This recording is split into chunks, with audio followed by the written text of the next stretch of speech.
إن الحمد لله نحمده ونستعينه ونستغفره ونؤمن به ونتوكل عليه ونعوذ بالله من شرور أنفسنا ومن سيئات أعمالنا من يهده الله فلا مضل له ومن يضلله فلا هادي له أشهد أن لا إله إلا الله وحده لا شريك له وأشهد أن محمدا عبده ورسوله اللهم صل على محمد وعلى آل محمد كما صليت على إبراهيم وعلى آل إبراهيم إنك حميد مجيد اللهم بارك على محمد وعلى آل محمد كما باركت على إبراهيم وعلى آل إبراهيم إنك حميد مجيد أما بعد فأعوذ بالله من الشيطان الرجيم يا أيها الناس اتقوا ربكم الذي خلقكم من نفس واحدة وخلق منها زوجها وبث منهما رجالا كثيرا ونساء واتقوا الله الذي تساءلون به والأرحام إن الله كان عليكم رقيبا وقال الله عز وجل يا أيها الذين آمنوا اتقوا الله حق تقاته ولا تموتن إلا وأنتم مسلمون وقال الله عز وجل يا أيها الذين آمنوا اتقوا الله وقولوا قولا سديدا يصلح لكم أعمالكم ويغفر لكم ذنوبكم ومن يطع الله ورسوله فقد فاز فوزا عظيما ربي اشرح لي صدري ويسر لي أمري واحلل عقدة من لساني يفقهوا قولي. எல்லா புகழும் சர்வ வல்லமையும் படைத்த ஏக இறைவனாகிய வல்ல ரஹ்மான் அல்லாஹ் ஒருவனுக்கே. நபிகள் ஸல்லல்லாஹு அலைஹி வஸல்லம் அவர்கள் மீதும் அவர்களின் வாழ்வை முழுமையாக பின்பற்றி வாழ்ந்த சத்திய சஹாபாக்கள், நல்லவர்கள், நாதாக்கள், இந்த உலகத்திலே மார்க்கத்தை சரியாக சொன்ன அனைத்து நன்மக்களின் மீதும், குறிப்பாக இந்த ஜும்மாவிற்கு வந்திருக்கக்கூடிய வரக்கூடிய அனைத்து சகோதர சகோதரி மீதும் அல்லாஹ்வுடைய அன்பும் அருளும் சாந்தியும் சமாதானமும் என்றென்றும் நின்று நிலவட்டுமாக. இந்த ஜும்மாவுடைய தலைப்பாக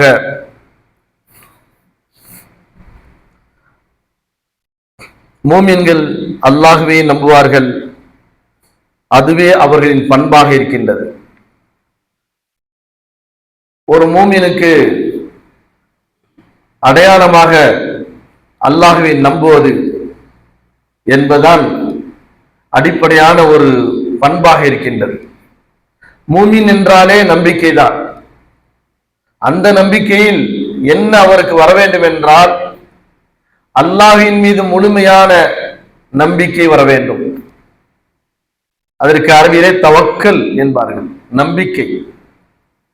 ஈமான் என்ற அந்த நம்பிக்கையை அல்லாஹ்வின் மீது இருக்கக்கூடிய, மறுமையின் மீது உள்ள, மாணவர்கள் மீது இருக்கக்கூடிய, நபிமார்கள் மீது இருக்கக்கூடிய, தூதர்கள் மீது இருக்கக்கூடிய, வேதங்களின் மீது இருக்கக்கூடிய அந்த நம்பிக்கையை மேற்கொண்டு அவர் அதை உறுதிப்படுத்தக்கூடிய ஒன்றுதான் தவக்கல்.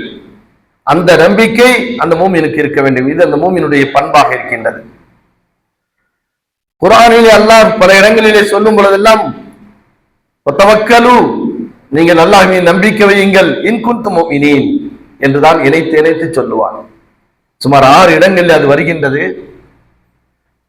அந்த எல்லா இடங்களிலையும் அல்லாஹ் சொல்லும் பொழுது மூமின்களே நீங்கள் அல்லாஹ் மீது நம்பிக்கை வையுங்கள், நீங்கள் அல்லாஹ்வை ஈமான் கொண்டிருக்கின்றீர்கள், நம்புகின்றீர்கள். ஆனாலும் அந்த நம்பிக்கை எப்படி இருக்க வேண்டும் என்றால் தவக்குல்.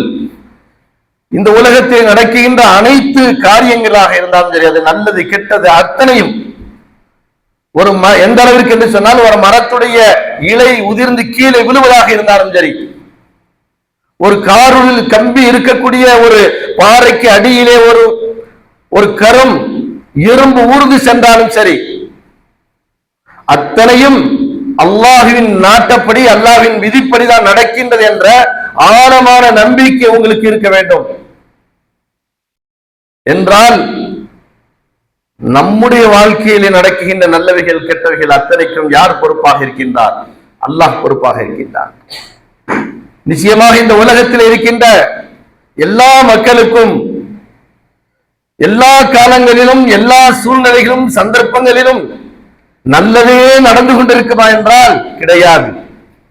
நல்லது நடக்கும் பொழுது மனிதன் கடவுளை புகழ்கின்றான். எல்லாம் அவனுடைய நாட்டம். அவன் என் மீது அருள் புரிந்து விட்டான், இறைவன் எனக்கு பேரருள் புரிந்திருக்கின்றான் என்று அவனை புகழ்கின்றார்கள். ஏதாவது கஷ்டங்கள் துன்பம் வந்தவுடனேயே அல்லாஹ் என்னை சோதிக்குகின்றான், அல்லாஹ் என்னை கேவலப்படுத்துகின்றான். ஒரு வசனத்தில் அல்லாஹ் அதை அப்படி தெளிவாக சொல்கின்றான். அவர்களுக்கு வாழ்வாதாரத்தை வசதியாக கொடுத்து இந்த உலகத்திலே அவர்கள் வளமாக வாழ்கின்ற சூழ்நிலையை பார்த்தவுடனே அவன் கூறுகின்றான், அக்கிரமணி, அல்லாஹ் என்னை சங்கைப்படுத்தி விட்டான் என்று. அதே நேரத்திலே அவனுடைய வாழ்வாதாரத்தை நாம் சுருக்கி அவனுக்கு சில கஷ்டங்களையும் துன்பங்களையும் நாம் கொடுத்த உடனேயே என்னை அவன் கேவலப்படுத்தி விட்டான் என்று கூறுகின்றான். ஆனால் ஒரு மூமினுக்கு இந்த வார்த்தை தன் வாயிலிருந்து நாவிலிருந்து வந்துவிடக் கூடாது.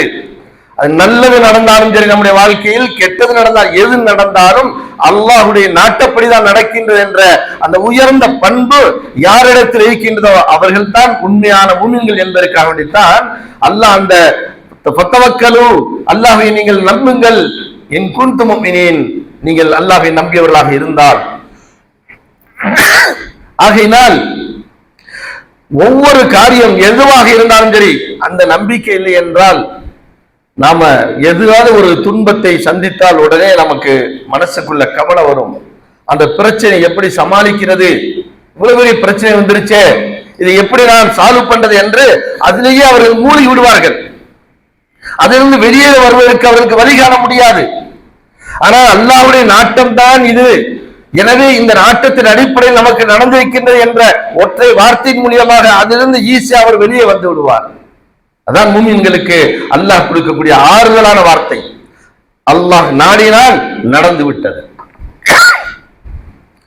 3வது அத்தியாயத்தின் 122வது வசனத்திலே அல்லாஹ் சொல்லும் பொழுது, இது ஹம்ம தாயிஃபத்தானி மின்கும் அன் தஃப்ஷலா, உங்களில் 2 கூட்டத்தாருக்கும் பலகீனம் ஏற்பட்டது. இந்த போரில் நாம் போகலாமா வேணாமா, போருக்கு சென்றால் நமக்கு என்ன ஏற்படும் என்றெல்லாம் உங்கள் 2 கூட்டத்தார்களுக்கு பலகீனம் ஏற்பட்டது. வல்லாஹ் வலியுஹுமா, அந்த 2 கூட்டத்தாருக்கும் பொறுப்பு யாரு? அல்லாஹ் தான். சஹாபாக்களை பற்றி சொல்கின்றான். நபிகள் ஸல்லல்லாஹு அலைஹி வஸல்லம் அவருடைய காலத்தில் நடந்த அந்த வரலாற்று சம்பவத்தை இந்த வசனத்திலே மிக சுருக்கமாக அந்த முன் உங்களுக்கு உணர்த்துகின்றான். 2 கூட்டத்தாரை நீங்கள் என்ன செய்தீர்கள்? உஹது போருக்கு உங்களை தயார்படுத்தினார்கள். அப்படி தயார்படுத்தி நீங்கள் அந்த போருக்காக நீங்கள் தயாராகும் பொழுது, இது ஹம்ம கௌமன் நயபுசுது இலைக்கும் ஐதியோ, இது ஹம்மத், உங்களை போருக்காக வேண்டிய அந்த நபி அவர்கள் தயார்படுத்தி உங்களுடைய மதீனாவிலிருந்து வெளியேற்றி கொண்டு வரும் பொழுது உங்களோட முனாஃபிக்குகளும் வந்தார்கள். அப்துல்லாஹ் இப்னு சலூலுடைய தலைமையிலே முனாஃபிக் ஒரு கூட்டமும் வந்தது. ஆனால் அவர்கள் என்ன செய்தார்கள் என்று சொன்னால், இடையிலே கலந்து விட்டார்கள். முனாஃபிக் தானே, 300 பேர் வந்தார்கள், 300 அப்படியே கலந்துட்டாங்க. நாங்க இந்த போருக்கு வரல, எங்களால் முடியாது என்று சொல்லிவிட்டார்கள். அந்த நேரத்தில் தான் 2 கூட்டத்தாருக்கு மத்தியிலே மூமின்கள், இவர்கள் அன்சாரி தோழர்கள், பனு சலமா என்ற ஒரு கூட்டத்தாரும் பனு ஹாரிஸ் என்ற கூட்டத்தாரும், இந்த இருவரும் அன்சாரிகள். இந்த 2 கூட்டத்தார்களும் அவர்களுக்குள் நினைக்கின்றார்கள், நாம ஏதுக்கு போகணும்? போகும்போது கிட்டத்தட்ட ஒரு 2000 பேர் வரைக்கும் நம்ம போயிருக்கோம் உஹது போருக்கு. ஆனால் 300 பேர் அப்படியே கலந்து விட்டார்கள், நம்ம பலகீனமாக ஆகிவிடுவோமே என்று கவலைப்படுகின்றார்கள். பலகீனமாக ஆகிவிட்டோம் என்று அவர்கள் நினைக்கின்றார்கள். ஆகையால் கலந்து கொள்ளாமல் இருந்தால் நன்றாக இருக்குமே என்றெல்லாம் அவருடைய மனசு ஓடிக்கொண்டிருக்கின்றது. அதுக்கு அல்லாஹ் சொன்னான், வல்லாஹ் வலியுஹுமா, அந்த 2 பேருடைய கூட்டத்தாருக்கும் யாருதான் வலி, யாரு பொறுப்பு? அல்லாஹ் பொறுப்பாளராக இருக்கின்றான். எனவே வஅலல்லாஹி ஃபதவக்கலு, அல்லாஹ்வின் மீது ஃபல்யதவக்கலில் முஃமினூன், மூமின்கள் நம்பிக்கை வைப்பார்கள். யாரை பார்த்து அல்லாஹ் சொல்கின்றான்? எல்லாத்தையும் தியாகம் செய்யக்கூடிய அற்புதமான பண்புகளுக்கு சொந்தக்கார அன்சாரி தோழரை பார்த்து சொன்னால், நீங்க ஏன் பலகீனமாகி விட்டோம் என்று நினைக்கின்றீர்கள்? உங்களுக்குள் ஏன் அப்படி ஒரு எண்ணம் வருகின்றது? நமக்கு அந்த ஆற்றல் இல்லையே, அல்லாஹ் நமக்கு உதவி செய்வானா செய்ய மாட்டானா என்றெல்லாம் ஏன் நினைக்கின்றீர்கள்? போர்க்களத்திற்கு நீங்கள் தயாராகி வந்து விட்டீர்கள். வந்தது நபியுடைய கட்டளையின் அடிப்படையில் வந்திருக்கின்றீர்கள். நிச்சயமாக மூமின்களுடன் அல்லாஹ் இருக்கின்றான், நபியுடன் அல்லாஹ் இருக்கின்றான், உலகத்திலே கண்ணியத்தை கொடுப்பவன் அவராக இருக்கின்றான். எனவே நீங்கள் பலகீனம் அடைந்த சமுதாயமாக ஆகிவிடாதீர்கள், தைரியமாக செல்லுங்கள். அல்லாஹ் உங்களோடு இருக்கின்றான், உங்கள் இரு கூட்டத்தாருக்கும் பொறுப்பாளனாக அல்லாஹ் இருக்கின்றான். எனவே நீங்கள் தைரியமாக செல்லலாம் என்று அந்த இடத்தில் அல்லாஹ் என்ன செய்தான்? பலகீனமான அந்த கூட்டத்தை பார்த்து அல்லாஹ் சொன்னான், வல்லாஹு வலியுகுமா. நம்ம வாழ்க்கையிலும் அப்படித்தான். எவ்வளவு பெரிய சிரமங்கள் கஷ்டங்கள் வந்தாலும் நாம் என்ன நினைக்கிறோம்? அல்லாஹ் என்னுடைய வலியாக இருக்கின்றான். நம்ம யாரையோ நம்புகின்றோம். வலி என்றால் என்ன? வலி என்றால் சிலருக்கு பொருள் தெரியாம இருக்கலாம். ஆனா இன்னொரு வார்த்தையை நான் சொல்லி, அது எல்லோருக்கும் தெரிந்த வார்த்தை. வலி என்ற வார்த்தையை எதிலிருந்து வந்தது? அவுலியாங்கிற வார்த்தையிலிருந்து வந்தது. உங்களுடைய உள்ளத்திலிருந்து தூர எரிய வேண்டிய வார்த்தை எது? அவர் அவுலியா, இவர் அவுலியா, இவர் தான் எனக்கு பொறுப்பு என்று சொல்கின்றோம் அல்லவா? அந்த வார்த்தை அல்லாஹ் பயன்படுத்துகின்றான். வல்லாஹு வலி. இன்னொரு இடத்துல வல்லாஹு வலியுல் முஃமினீன், மூமின்களுடைய வலி அவன், மூமினுடைய பொறுப்பாளன். எனவே நீங்கள் வலி என்று ஒருவரை தேர்ந்தெடுக்க நினைத்தால் யாரை தெரியுமா வலியாக நீங்கள் தேர்ந்தெடுக்க வேண்டும்? யாரின் மீது உங்களுடைய நம்பிக்கை இருக்க வேண்டும்? அல்லாஹ் அல்லாத ஒரு பொருளின் மீதோ ஒருவரின் மீதோ நம்பிக்கை வைக்க கூடாது. அந்த வழி அவனாக இருக்கின்றான். எனக்கு வழியாக என்னுடைய அவுலியாவாக அல்லாஹ் இருக்கின்றான். எனவே அந்த அல்லாஹ்வின் மீது நான் நம்பிக்கை வைக்கின்றேன். நிச்சயமாக என் நம்பிக்கை வீணாகாது, என் நம்பிக்கை அழிந்து விடாது, என் நம்பிக்கைக்கு அல்லாஹ் எனக்கு உதவி செய்வான் என்ற ஆழமான ஒரு நம்பிக்கை மனிதனுடைய உள்ளத்திலே, மூமினுடைய உள்ளத்திலே ஏற்பட்டால் எதையும் யாரையும் நம்ப மாட்டான். எதன் மீதும் அவனுக்கு நம்பிக்கை வராது. அல்லாஹ்வின் மீது மட்டும் நம்பிக்கை வரும். இங்க ஒரு தொழில் தொடங்க ஆரம்பித்தாலும் சரி, ஒரு வேலை செய்ய ஆரம்பித்தாலும் சரி, அல்லது ஒரு வீடு கட்டுவதாக இருந்தாலும் சரி, நாம என்ன செய்யறோம்? வீடு கட்டும் போது அவன் பூமி பூஜை போடுகிறார் என்று சொன்னால் நாமளும் செய்யறோம். ஏன்னா கற்றது யாரு? முஸ்லீம் இல்லைல்ல, கற்றது யாரு? மற்றவர்கள். அப்ப அவங்க கட்டும்போது என்ன சொல்கின்றார்கள்? இல்ல எங்க இது பண்ணாரு, நாங்க ஒண்ணு செஞ்சுதான் ஆகணும், அதுல கட்டடத்துல எங்களுக்கு எந்த விதமான பாதிப்பு வரக்கூடாது அப்படின்னு சொன்ன உடனேயே இவன் என்ன செய்யணும்? சரி பரவாயில்ல செய்யுங்க, உங்க பிரான் நீங்க செஞ்சுக்கங்க, உங்க சாமியை நீங்க கும்பிட்டுக்கங்க. எந்த வீடு? வாழ்க்கையெல்லாம் அந்த இல்லத்திலே இருந்து நம்முடைய சந்தோஷத்தை கொண்டாடுவதற்கு ஒரு கனவு இல்லத்தை கட்டக்கூடிய அந்த நேரத்திலே என்ன நம்பிக்கை வருகின்றது என்று சொல்லணும். காசு ஒன்றை காசு அல்ல, செங்கல் நீ வாங்கியதல்ல, சிமெண்ட் நீ வாங்கியதல்ல, உனக்கு நான் கூலி கொடுக்கின்றேன். கூலி யார் கொடுக்கிறார்? நான் கொடுக்கின்றேன். ஆகையினால் இந்த வீடு என்னுடைய வீடை தவிர, இந்த இடம் என்னுடைய இடமே தவிர உனக்கு எந்த விதமான அதிகாரம் இல்லை. இஷ்டமெல்லாம் கட்டி இல்லாட்டி போய்க்கேறி சொல்லணும், அந்த தைரியம் வரணும். வீட்டை நான்லாம் கட்டும் பொழுது அதை சொன்னார்கள், இல்லைங்க எங்கேதான் நாங்க கும்பிட்டுக்கிறோம், எங்களுக்கு ஆபத்து வராம இருக்கணும் 1008 சொல்வார்கள். இடம் ஏடம். இதெல்லாம் எதற்கு சொல்கின்றேன் சொன்னால், ஒரு சின்ன சின்ன விஷயமாக தெரியலாம், சாதாரணமாக தெரியலாம், ஆனால் அங்கே எவ்வளவு பெரிய ஷிர்க், எவ்வளவு பெரிய நம்பிக்கை. வீடை அடித்தளமிட்டு கட்டுகின்றோம், கட்டுகின்ற அந்த நேரத்தில் அந்த அடித்தளம் எதுவாக இருக்கின்றது? ஷிர்காக இருக்கின்றது. ஷிர்கின் அடிப்படையில் எழுப்பப்படுகின்றது. பிறகு எப்படி அந்த இடத்தை, அந்த வீட்டுக்கு அல்லாஹ்வுடைய பரக்கத் அங்கே வரும், சந்தோஷம் எப்படி வரும், நிம்மதி எப்படி வரும்? பிரச்சனைகள் வரத்தானே செய்யும். பிரச்சனையை எங்கிருந்தும் தேடிக்கொள்ளே. வமா அஸாபத் மின் முஸீபத்தின் ஃபபிமா கஸபத் ஐதீக்கும். உங்களுக்கு எந்த ஒரு துன்பம் ஏற்படவில்லை, உங்களுடைய கரங்கள் செய்துதான், கரங்களின் காரணமாகத்தான் உங்களுக்கு நாசம் ஏற்பட்டது என்று அல்லாஹ் சொல்கின்றார். எனவே எந்த ஒரு விஷயமாக இருந்தாலும் சரி, நம்பிக்கை நமக்கு என்ன இருக்க வேண்டும்? ஆழமான நம்பிக்கை. கடையை ஆரம்பிக்கிறோமா, ஒரு வருஷம் முடிஞ்சிருச்சா, புது கணக்கு போடுறீங்களா? புது கணக்கு போடும்போது என்ன செய்யக்கூடாது? யாரோ 4 பேரை கொண்டு வந்து உட்கார வச்சுக்கிட்டு யாசின் ஓதுறது, மௌலிது ஓதுறது. ஏன் ஊர்ல யாருக்கு எவர் நடக்கூடாது, எனக்கு மட்டும் எவர் நடக்கணும். அந்த நம்பிக்கையினால்தான் அடுத்தவரை கூட்டு உட்கார வச்சுக்கிட்டு துவா ஓதுறீங்க. அல்லாஹ்ட்ட கேட்க வேண்டியதானா? அல்லாஹ்விடம் கேட்கிறவன், இறைவா ஒரு ஆண்டு ஆகிவிட்டது, மீண்டும் அடுத்த ஆண்டு தொடரும் பொழுது பரக்கத்தை நீ வழங்குவாயாக, எனக்குண்டான வாழ்வாதாரத்தை நீதான் வழங்கக்கூடியவராக இருக்கின்றாய் என்ற ஆழமான நம்பிக்கை இருந்தால் யாரையாவது அழைப்போமா? ஏன் அவனிடத்தில் நாம் கையேந்தினால் அவன் பதில் சொல்ல மாட்டாரா? நம்முடைய பிரார்த்தனைக்கு அவன் பதில் கூடாத ஒரு அப்படி கல்நெஞ்ச உள்ள இறைவனையா நாம் நம்பி இருக்கின்றோம். அல்லாஹ் சொல்லி தருகின்றான். கஷ்டமான சூழ்நிலை வருகின்றதா, சிக்கலான பிரச்சனைகளை உங்களால் முடிக்க முடியவில்லையா, அல்லது எவ்வளவு பெரிய பிரச்சனைகள் உங்களுக்கு வந்தாலும் யா இபாதி, என் அடியார்களே, நீங்க தொழுகவில்லையா, நோன்பு வைக்கவில்லையா, ஹஜ் செய்யவில்லையா, அல்லது வேற எந்த நன்மை நீங்கள் செய்யவில்லையா என்று சொல்வதோடு நிற்காமல் யா இபாதி அல்லதீன அஸ்ரஃபு, வரம்பு மீறி பாவம் செய்த என்னுடைய அடியார்களே என்று சொல்கின்றான். வரம்பு மீறி பாவம் செய்தவர்கள், தெரிந்து பாவம் செய்தவர்கள், தெரிந்து பாவம் செய்த என்னுடைய அடியார்களே, என் மீது நம்பிக்கை வையுங்கள், என் அருளை நீங்கள் நிராகரித்து விடாதீர்கள், என் அருள் உங்களுக்கு இல்லை என்று எண்ணி விடாதீர்கள்.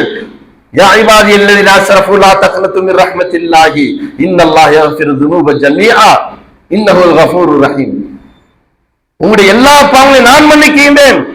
பிறகு ஏன் இன்னொருவரை அழைத்து வைத்து அங்கே துஆக்கள் ஓதுகின்றீர்கள்? அழைக்க வேண்டிய அவசியம் என்ன இருக்கின்றது?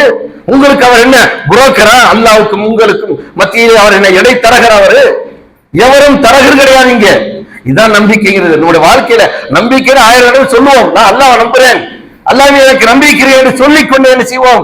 ஷிர்கான வேலைகளை, அல்லாஹ்வுக்கு விருப்பம் இல்லாத காரியங்களை நம்முடைய வாழ்க்கையில கொண்டு வந்து அங்கே உள்ளே நுழைப்போம். அது நமக்கு தெரியாது, குற்றமாக தெரியாது, அது பெரிய பாவமாக தெரியாது. ஷைத்தான் என்ன வலையை அங்கே போடுவான் என்று சொன்னால் நன்மைதானே. குர்ஆன் ஓதுவது தப்பா? ஒருத்தர் துஆ ஓதுவது தப்பா? நபி அவர்களை போன்று மௌலித் ஓதுவது தப்பா? தவற. இப்படி ஒரு வலையை ஷைத்தான் அங்கே பின்னி விடுவான். யாருக்கு பின்னுவான்? யாருக்கு அல்லாஹ் மீது முழு நம்பிக்கை இல்லையோ, அவன் இரக்கமற்றவன் என்று யார் நம்புகின்றார்களோ, அவன் பாவத்தை மன்னிக்க மாட்டான் என்று நம்புகின்றார்களோ, எனக்கும் அவனுக்கும் இறைவனுக்கும் எனக்கும் மிகப்பெரிய தூரம் இருக்கின்றது என்று யார் நம்புகின்றார்களோ, அவன் நினைப்பான் நாம் இன்னொருவரை கூப்பிட்டு அழைத்து வைத்துக் கொண்டு என்ன செய்யணும்? ஒரு தரகரை நியமித்து அல்லாஹ்வுக்கு நமக்கும் தொடர்பு ஏற்படுத்திக் கொள்வோம். அல்லாஹ் சொல்லியா வைதா ஸஅலக இபாதி அன்னி ஃபஇன்னி கரீப், என் அடியார்களே என்னை பற்றி நீங்கள் நபியிடத்தில் சொல்கின்றார். நபியே உன்னிடத்தில் கேட்டால் என்றால் என்னை பற்றி கேட்கின்றார்கள். அல்லாஹ் எங்கே இருக்கின்றான், அல்லாஹ் எப்படிப்பட்டவன் என்று கேட்டால் ஃபஇன்னி கரீப், நான் ரொம்ப பக்கத்தில் இருக்கின்றேன். உங்களுக்கும் அவன் உங்களோடு இருக்கின்றான். உங்களுடைய ஹப்லில் வரீத், உங்களுடைய பிடரின் நரம்பை விட மிக சமீபத்தில் இருக்கிற நபியை நீங்கள் சொல்லுங்கள் என்று குர்ஆனுடைய ஒவ்வொரு தொடரிலையும் அல்லாஹ்வை சொல்லி காட்டிக் கொண்டிருக்கின்றான். ஏன்? அல்லாஹ் நம்மோடு இருக்கின்றான், நம்மளோடு இருக்கின்றான். எனவே அவன் நம்மை கைவிட்டு விட மாட்டான் என்ற ஆழமான நம்பிக்கை உங்களுடைய உள்ளத்தில் ஏற்பட வேண்டும் என்பதற்காகத்தான் அல்லாஹ் அந்த வார்த்தைகளை அடிக்கடி பதிவு செய்கின்றான். பாவம் செய்தவர்களாக இருந்தாலும் சரி என்று அதை சேர்த்தும் அல்லாஹ் சொல்கின்றான். 5 நேரம் தொழுதுகிட்டே இருக்க மட்டும் அல்லாஹ் உதவி செய்கிறார். எல்லா பொருள்கள் மீதும் வசியாத் ரஹமத் குல்லி ஷைஇன், எல்லா பொருள்கள் மீதும் அல்லாஹ்வுடைய அருள் வியாபித்திருக்கின்றது என்று சொல்லி வியாபித்திருக்கின்றது. அதை நீங்கள் மறந்து விடாதீர்கள். அந்த மறதி வரவின் காரணமாகத்தான், அந்த நம்பிக்கை இல்லாத காரணமாகத்தான் இன்னொரு பொருளின் மீது நீங்கள் நம்பிக்கை வைக்கின்றீர்கள், இன்னொருவரை நீங்கள் நம்புகின்றீர்கள், இன்னொருவரை அழைத்து நீங்கள் தரகராக ஏற்படுத்துகின்றீர்கள். எனவே அந்த நம்பிக்கை வெறும் மூமின் என்ற பேர், இஸ்லாமிய பேர் என்ற பட்டியலோடு நிறுத்திவிட்டால் நீங்கள் உண்மையான மூமினாக ஆக முடியாது. உலகத்தின் பெயரிலே பட்டியலில் உடைய பெயர் இருக்கலாம், ஆனால் அல்லாஹ்வுடைய பட்டியலிலே, இந்த மலக்குடைய அந்த பதிவிலே நம்முடைய பேர் எதுவாக இருக்காது, மூமினாக இருக்காது. ஆயினாத் அல்லாஹ் சொல்லும்போது பத்தவக்கலு, நீங்கள் என்ன செய்யுங்கள்? அல்லாஹ்வை நம்புங்கள். வஅலல்லாஹி ஃபல்யதவக்கலில் முஃமினூன், மூமின்கள் அல்லாஹ்வின் மீது மட்டும் நம்பிக்கை வைப்பார்கள். அந்த 2 பேர் 2 கூட்டம் நினைத்தார்கள் நமக்கு பலகீனமாகி விட்டது, ஒரு பிரிவு சென்று விட்டார்கள். எந்த நேரம்?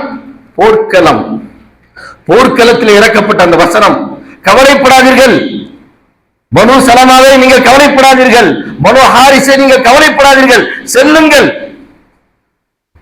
அந்த வசனத்துக்கு கீழே அடுத்து அல்லாஹ் சொல்கிறான், வலகத் நஸரககுமுல்லாஹு பிபத்ரின் வஅன்தும் அதில்லத்துன் ஃபத்தகுல்லாஹ லஅல்லகும் தஷ்குரூன். இந்த வசனத்தை சொல்லிட்டு அடுத்து கீழே என்ன நினைவுறுத்துகின்றான்?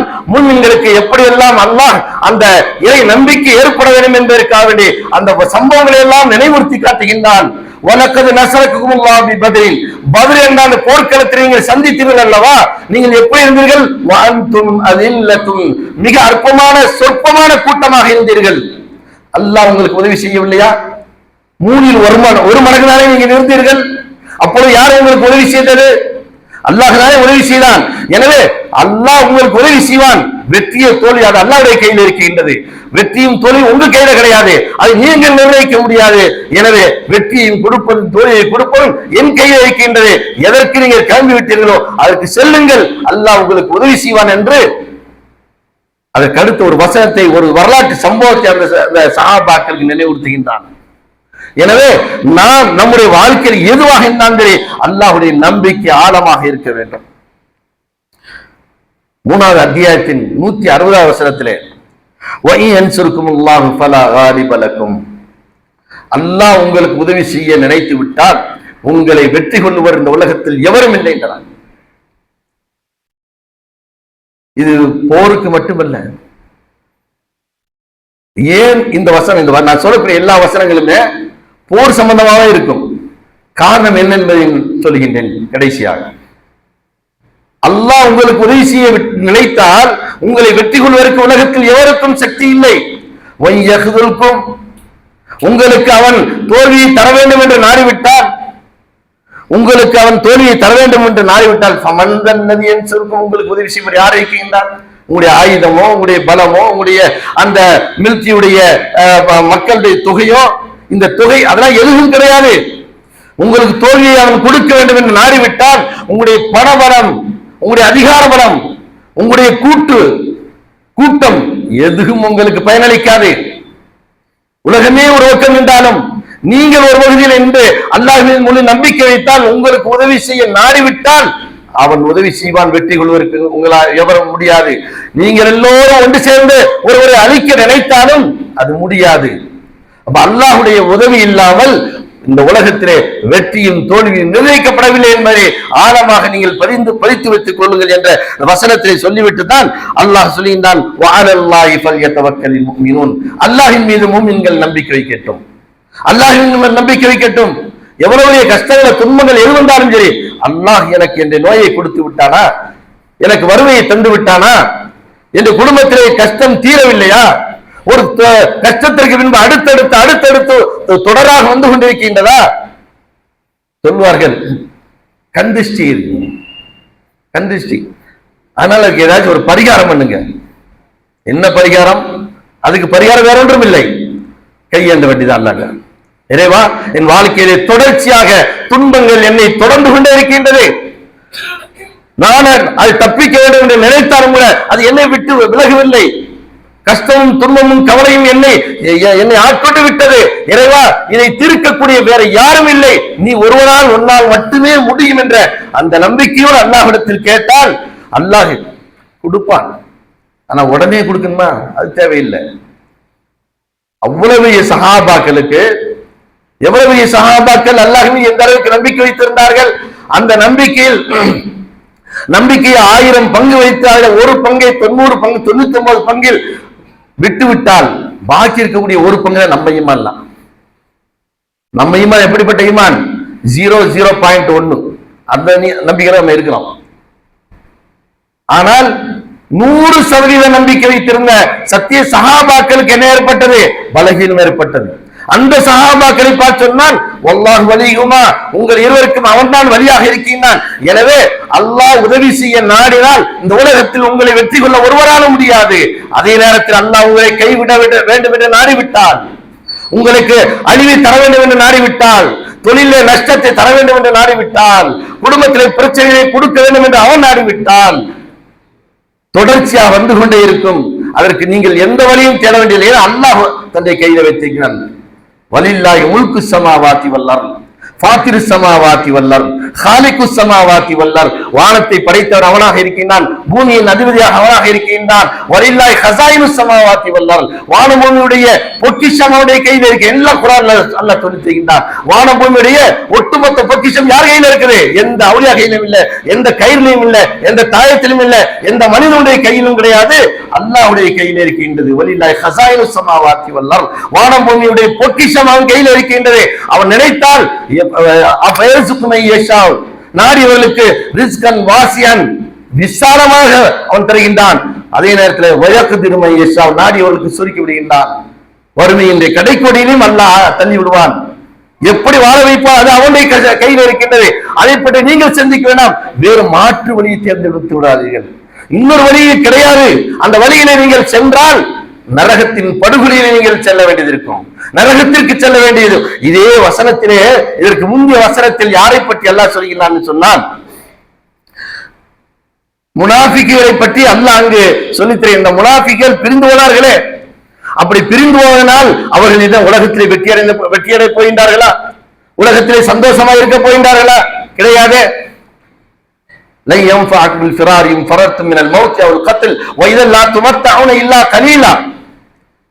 போர்க்கிலிருந்து அவர்கள் பிரிந்து செய்கின்றார்களே, அல்லாஹ் சொல்லி செய்கின்றான், அவர் வீட்டில் இருந்தாலும் அவனுக்கு மரணம் வரும்.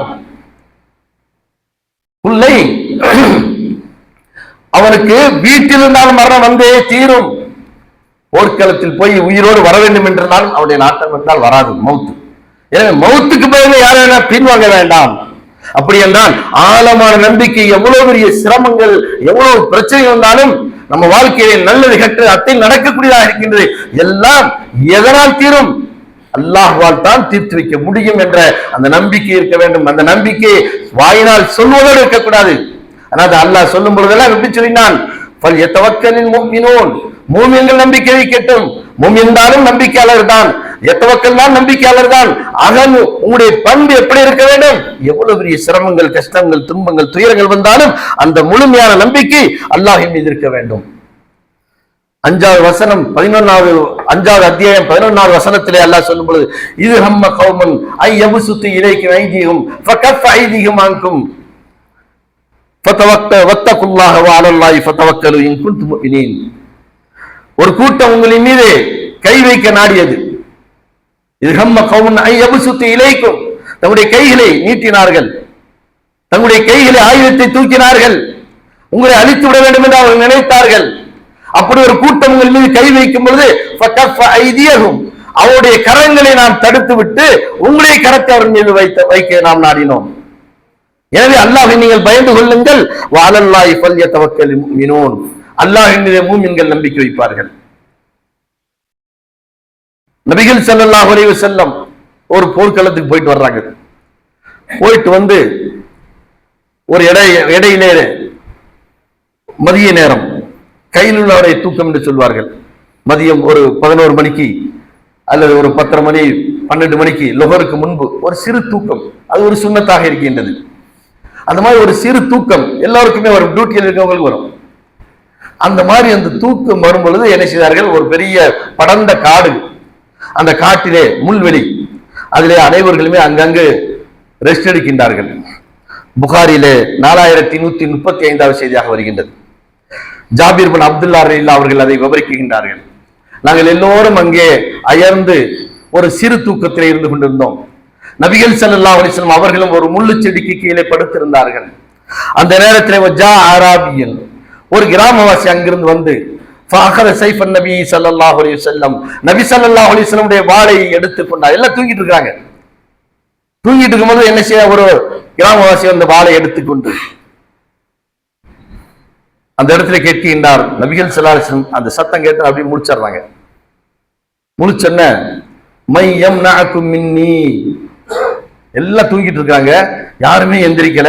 நபி அவர்கள் மட்டும் உணர்வு அந்த சத்தத்தை கேட்டு எந்திரிச்சு, மை யம்னஅகும் மின்னி, உன்னை இப்பொழுது யார் காப்பாற்றுவது என்று கேட்கும்போது நபிகள் ஸல்லல்லாஹு அலைஹி வஸல்லம் அவர்கள் யாரையும் அழைக்கவில்லை. அங்கிருந்து சஹாபாக்களுக்கு சத்தமிட்டு அழைத்து அங்கே அறைகோல் விடவில்லை. ஒரே ஒரு மனிதன் தான், அவன் கையிலே வாள் இருக்கின்றது. மை யம்னஅகும், உன்னை தடுப்பது யார் என்று கேட்கும் பொழுது அல்லாஹ் அல்லாஹ் அல்லாஹ் என்று சொன்னார். கை நடிக்க வாழ்க்கையில போட்டார். நபி ஸல்லல்லாஹு அலைஹி வஸல்லம் வாளை திருப்பி எடுத்தாங்க. மை யம்னஅகும் மின்னி, உன்னை காப்பாற்றுவது யார் என்று கேட்டார்கள். இந்த சம்பவம் எல்லாம் நடந்து கொண்டிருக்கிற, யாரும் எந்திரிக்கவில்லை. மை யம்னஅகும் மின்னி, இப்போ உன்னை காப்பாற்றுவது யாரு? உலகத்திலே ஆகச் சிறந்த நற்குணம் உள்ள மனிதன் தாங்கள் தான் என்று சொன்னார். உலகத்திலேயே நற்குணம் உள்ள மனிதன் நீங்கள் தான். அப்படி சொன்னார்கள். அல்லாஹ் தான் உன்னையும் காப்பாற்ற வேண்டும்.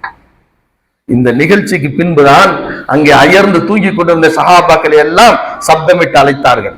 வாருங்கள் வாருங்கள், இந்த மனிதன் இப்படி ஒரு நிகழ்வை செய்து காட்டினான், என்ன செய்யலாம் சொன்னார்கள்.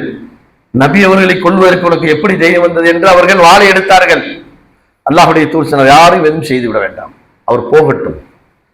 போனதற்கு பின்பு தன் சமுதாயத்திடத்திலே அவன் சொல்லி ஆச்சரியப்படுகின்றான், அங்கே தடுப்பதற்கு ஒருவருமே இல்லை, என் கையிலே வாள் இருக்கின்றது, அவரை கொலை செய்ய நினைத்தால் கொலை செய்திருப்பேன். ஆனால் அவர் அந்த நேரத்தில் சொன்ன வார்த்தை என்ன? அவருடைய உள்ளத்திலிருந்து அந்த வார்த்தை வருகின்றது, அல்லாஹ் அல்லாஹ் அல்லாஹ் என்ற வார்த்தையை கேட்ட உடனேயே நான் அஞ்சி நடிகன் கையில் இருந்த வாளை கீழே விட்டு விட்டேன்.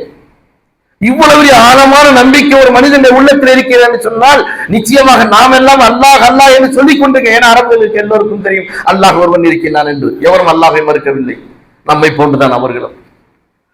அந்த நேரத்தில் அந்த சமுதாயத்திலே சொன்ன உடனே அவர்கள் அனைவர்களும் இஸ்லாத்தை நோக்கி வந்து விட்டார்கள். ஒரு வார்த்தை, அல்லாஹ் என்று சொன்ன அந்த ஒரு வார்த்தை எங்கே வருகின்றது? இஸ்லாத்தை நோக்கி வருவதற்கு காரணமாக இருக்கின்றது. கொஞ்சம் வரிசையா உட்காருங்க, இடம் நிறைய கிடக்குது, அப்படி நிக்க வேணாம், உள்ள வந்த. எனவே இன்றைக்கும் சரி, அல்லாஹ் அல்லாஹ் என்று எங்கெல்லாம் சொல்லப்படுகின்றதோ ஒரு நேரத்திலே குர்ஆனை எடுத்து படிக்கின்றார்கள். இவர்களுக்கு எப்படி இவ்வளவு பெரிய தைரியம் வந்தது? உண்மையிலேயே அமெரிக்காவுடைய இரட்டை கோபுரத்தை இடித்தது யாரல்ல, பின்லேடன் கிடையாது, அந்த கூட்டம் கிடையாது. அல்லாஹ் அங்க ஒரு சூழ்நிலையை, ஒரு கருமேகத்தை உண்டு பண்ணுகின்றான். அந்த கருமேகத்தை உண்டு பண்ணி அந்த அன்றைய காலத்திலே ஆடு கூட்டத்திற்கு இறைவாத்தான் ஏற்படுத்தினான். அப்படி ஒரு கருமேகத்தை அங்கு கற்பனையாக இறைவன் உருவாக்கி யார் செய்து முஸ்லிம்கள் தான் இதை செய்தார்கள் என்று ஒன்றை உருவாக்கி விட்டார்கள். அதை அவர்கள் உண்மை என்று நம்ப வைத்தார்கள். ஆனால் செய்ததெல்லாம் அவர்கள் என்று அவர்களுக்கு தெரியும், நாம் தான் இதை செய்தோம் என்று தெரியும். ஆனால் வெளி உலகத்திற்கு எப்படி காட்டினார்கள்? முஸ்லிம்கள் செய்து விட்டார்கள் என்று. உடனே மக்கள் எல்லாம் என்ன தெரியுமா செய்தார்கள்? முஸ்லிம்கள் மீது வெறுப்பு வரவில்லை அமெரிக்க முஸ்லிம்களுக்கு.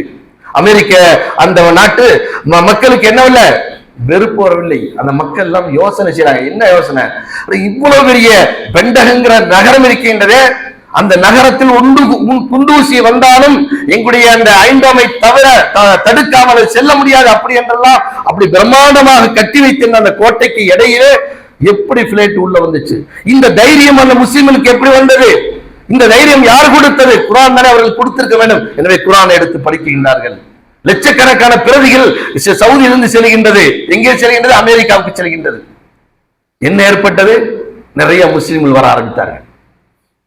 அல்லாஹ் என்ற அந்த நபிகள் ஸல்லல்லாஹு அலைஹி வஸல்லம் சொன்ன அந்த ஒரு வார்த்தை எப்படி ஒரு சமுதாயத்தை இஸ்லாத்தின் பக்கம் அழைத்ததோ, அதுபோன்று எந்த ஒரு நிகழ்வு நடந்தாலும் சரி, இஸ்லாத்திற்கு எதிராக எது நடந்தாலும் சரி, முஸ்லிம்களை பார்த்து அவர்கள் தீவிரவாதிகள் சொன்னாலும் அந்த எதிரிகள் இவர்களுக்கு எப்படி இவ்வளவு தைரியம் வந்தது? இந்த தைரியம் எங்கிருந்து வந்தது? யார் கொடுத்தது? உலகத்தையே எதிர்த்து வைக்கின்ற அந்த தைரியம் யார் கொடுத்தது என்று குர்ஆனை எடுத்து படிக்கின்றார்கள். உடனே இஸ்லாத்தை நோக்கி வந்து கொண்டிருக்கின்றார்கள். எனவே கண்ணியத்துக்குரியவர்களே, அந்த ஆழமான நம்பிக்கை நம்முடைய உள்ளத்தில் இருந்தால் ஒரு காலம் அல்லாஹ் நம்மை கைவிட மாட்டான். இன்னொரு வசனத்தை 9:51 சொல்கின்றான், குல்லை யுஸீபனா இல்லாமா கத்தபல்லாஹு லனா ஹுவ மௌலானா வ அலல்லாஹி ஃபல்யதவக்கலில் முஃமினூன்.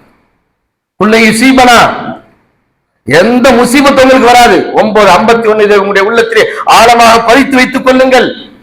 குல்லை யுஸீபனா இல்லாமா கத்தபல்லாஹு லனா, அல்லாஹ் விதித்ததை தவிர எனக்கு என் வாழ்க்கையில் எதுவும் நடக்காது, என் வாழ்க்கையிலே எதுவும் நடக்காது. 9:51 குர்ஆன் எடுத்து படியுங்கள். அதை அந்த வசனத்தை உள்ளத்திலே ஆழமாக பதித்து வைத்துக் கொள்ளுங்கள். குல்லை யுஸீபனா இல்லாமா கத்தபல்லாஹு லனா ஹுவ மௌலானா. இன்னைக்கு நம்ம யாரெல்லாம் மௌலானான்னு சொல்லிட்டு அலைகிறோம். மௌலானா மௌலானா மௌலானா அலைகிறோம். அல்லாஹ் சொல்ற மௌலானா அவன் இல்லடா, அவன் மௌலானா கிடையாது. நல்லா தெரிஞ்சுக்க. ஏன்னா இன்னைக்கு பூரா பத்தி மௌலான்னு சொல்ல, தவறான வார்த்தை சொல்லக்கூடாது. யார் மௌலானா? ஹுவ மௌலானா, அவன்தான் உங்களுடைய மௌலானா, எங்களுடைய எஜமான். எங்களுடைய எஜமான் மௌலானா என்ன அர்த்தம்? நீங்க எஜமான் யாரை பார்த்து சொல்றீங்க? படைக்கப்பட்ட படைப்பினங்களை பார்த்து மௌலானா மௌலானா என்ன மௌலானா ஆலிம் சொல்லி போங்க. மௌலானா சொல்லக்கூடாது. அல்லாஹ் சொல்லி தருகின்றான். குல்லை யுஸீபனா இல்லாமா கதபல்லாஹு லனா, அல்லாஹ் விதித்த ஒன்றை தவிர இந்த உலகத்தில் எதுவும் நடக்காது. எனக்கு நன்மை நடந்தாலும் தீமை நடந்தாலும் சரி, ஹுவ மௌலானா, அவன்தான் என்னுடைய எஜமானாக இருக்கின்றான், அவன்தான் என்னுடைய மௌலாவாக இருக்கின்றான். ஆகையினால் எனக்கு எந்த ஒன்றும் ஏற்படாது. வ அலல்லாஹி ஃபல்யதவக்கல் முஃமின், முஃமின்கள் மீது முஃமின்கள் இறைவன் மீது நம்பிக்கை வைக்கட்டும் என்று சொல்கிறார். எனவே அல்லாஹ்வுடைய ஒரு பெரும் ஆற்றலை முதலில் நாம் விளங்க வேண்டும். அந்த நம்பிக்கை நம்முடைய உள்ளத்திலே பதிய வைக்க வேண்டும். அப்படி நம்பினால் தான் நமக்கு அல்லாஹ் உதவி செய்வான். ஏன் மோலா அவன் எஜமானாக ஆகிவிட்டான். ஒரு எஜமான் கையை நீட்டினால் கேட்டால் கரத்தை தூக்கி அவன் கேட்கும் பொழுது அவன் கொடுக்காமல் இருப்பதற்கு வெட்கப்படுகின்றான்.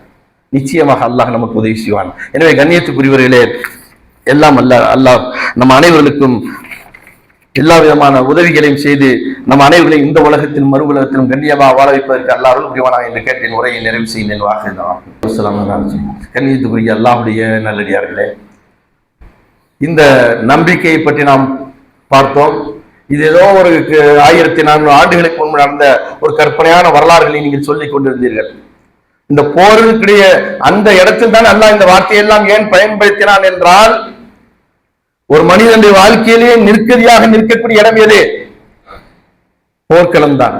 அதை விட ஒரு நிற்கதியான நிலை ஒரு மனிதனுக்கு ஏற்படவே செய்யாது. எவ்வளவு கஷ்டம் வந்தாலும், வியாதி வந்தாலும், பிரச்சனை வந்தாலும் அதை சமாளித்து விடலாம். ஆனால் போர்க்களம் என்று வரும் பொழுது உயிரை பணை வைக்கக்கூடிய அது களமாக இருக்கும். அந்த களத்தில் தான் இந்த வார்த்தையை அல்லாஹ் பயன்படுத்தினான். அதை நாம் விளங்கிக் கொள்ள வேண்டும். அது வரலாற்று சம்பவம் நிற்கவில்லை, இன்றும் அது தொடர்கின்றது. இன்று பலஸ்தீன் மக்கள் இந்த அளவுக்கு போராடி கொண்டிருக்கிறார்கள் என்று சொன்னால் அவரிடத்தில் ஆயுதம் இருக்கின்றதா, மிலிட்டரி இருக்கின்றதா, அல்லது நவீன ஆயுதங்கள் அவர்கள் வைத்திருக்கின்றார்களா? குடிப்பதற்கு தண்ணீர் கூட இஸ்ரேல் தான் கொடுக்க வேண்டும், கரண்ட் இஸ்ரேல் தான் கொடுக்க வேண்டும். அந்த பலஸ்தீன் என்பது நாடே கிடையாது. அந்த பலஸ்தீனுக்கு நீங்க செல்ல வேண்டும் என்றால் இஸ்ரேலுடைய பிளேட்ல அங்கு போய் இறங்கி அவனுடைய ஏர்போர்ட்டில் இறங்கி அங்கிருந்தான் பலஸ்தீனுக்கு செல்ல முடியும். இப்படி பலஸ்தீன மக்கள் அகதிகளாக ஆக்கப்பட்டு சொந்த நாட்டில் அகதிகளாக இருக்கின்றார்கள். அந்த நாட்டில் அவர்கள் தண்ணீர் கொடுப்பதாக இருந்தாலும் சரி, கரண்ட் வருவதாக இருந்தாலும் சரி, உணவு வருவதாக இருந்தாலும் சரி, ஆனால் ரபாங்கிற இடத்துல உணவை தடுத்தார்கள், உள்ளே கொண்டு போய் செல்ல முடியவில்லை. அப்படி கொடுங்கோலுக்கு மத்தியிலே வாழுகின்ற அந்த பலஸ்தீன் மக்கள் எந்த ஆயுதம் இல்லை. என்ன ஆயுதம் எப்படி தயார் பண்ண முடியும்? அவன்கிட்ட ஒண்ணுமே இல்லையே. ஆனால் ஒரே நம்பிக்கை, உலகத்திற்கு அத்தனை முஸ்லிம்கள் மட்டுமல்ல உலக மக்கள் எல்லாம் தெரிந்து கொள்ளுங்கள், ஆயுதம் எங்களுக்கு தேவையில்லை, படைபலம் எங்களுக்கு தேவையில்லை, அல்லாஹ்வுடைய நம்பிக்கை ஒன்று இருந்தால் போதும், நிச்சயம் இந்த பலஸ்தீன் எங்களுக்கு சொந்தமாக ஆகும் என்று அந்த நம்பிக்கையோடு அவர்கள் இன்று வரைக்கும் களமாடி கொண்டிருக்கிறார்கள் என்று சொன்னால், ஏன் நமக்கு ஏன் சாதாரண விஷயங்களுக்கெல்லாம் அவர்கிட்ட போக இவர்கிட்ட போக கையில போட மந்திரிக்க வீட்டுக்கு பாத்தியாவது இதெல்லாம் எதற்கு? ஆழமான நம்பிக்கை வர வேண்டும் என்பதற்கு அல்லாஹ் வரலாற்றை அப்படி நிலைநிறுத்தி வைத்திருக்கின்றான். இன்றும் நாம் உணர வேண்டும். இனியும் உணரக்கூடிய மக்களுக்கு, வரக்கூடிய மக்களுக்கு அல்லாஹ் இந்த வரலாற்றை பாடமாக வைத்திருக்கின்றான். அல்லாஹ் முழு நம்பிக்கை வையுங்கள். ஒரே ஒரு நாடு எதிர்த்து நிற்குது, பணக்கார நாடு என்று செல்வம் பொழிகின்ற நாடு, இஸ்லாமிய நாடு. செல்வ செழிப்பிலே குதித்துக் கொண்டிருக்கின்றார்கள். அந்த நாட்டுக்காரன் கூட பயந்துகிட்டு யாரு? முஸ்லீம்களை சொல்றாங்க. முஸ்லிம் நாடுகள் எல்லாம் கதிகளையும் நிற்கின்றான். யாரை நம்பினார்?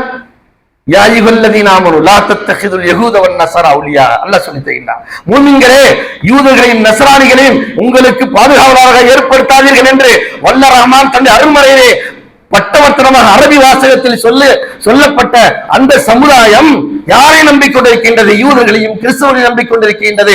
அதற்கு கொடுத்த பலமான அடிதான் இது. நாம் துஆ செய்ய வேண்டும். யா அல்லாஹ், அவனும் ஷியாவாக இருந்து போறா, அவன் சன்னியாக இருந்து போய் அது நமக்கு பிரச்சனை இல்லை. அல்லாஹ் என்று நம்பிக்கை வைத்த கலிமா சொன்னவன், லா இலாஹ இல்லல்லாஹ் முஹம்மது ரசூல் என்ற கலிமா சொன்னவன், அவ்வளவுதான். நீ நரகவாதி சொர்க்கவாதி தீர்ப்பு பண்ண வேண்டிய அவசியம் இல்லை. அது அல்லாஹ் பார்த்துக் கொள்ளுவான். எனவே அல்லாஹ் இந்த ஒட்டுமொத்த முஸ்லிமை கேவலப்படுத்தி அசிங்கப்படுத்தி அவர்கள் எல்லாம் கோழைகள் என்று பேசுகின்றார்கள். கோழைகள், அரபு மக்கள் எல்லாம் யாரு? கோழைகள் என்று வலைதளங்களில் வந்து கொண்டிருக்கின்றது. ஆனால் காரணம் என்ன? பணம். யார் மீது நம்பிக்கை? யூதர்கள் மீது நம்பிக்கை.